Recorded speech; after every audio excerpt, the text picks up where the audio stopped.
Now to the business review. As consumer patterns change, companies are finding it increasingly relevant to redefine their product offerings, and it's no different in the food business.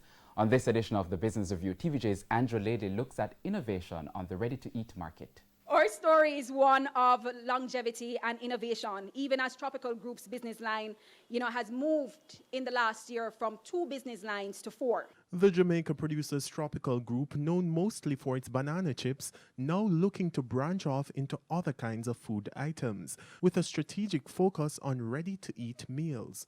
One of the most recent initiatives saw the company venturing into the frozen food category.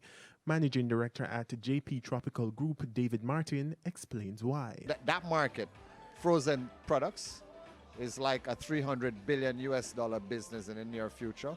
So we want to participate in that. The company has a notable presence in 24 countries in the region, but the JP Group is hoping that this new offering will open new doors further afield. We are slowly positioning ourselves to become a large Caribbean food group, and so we have expanded our business lines.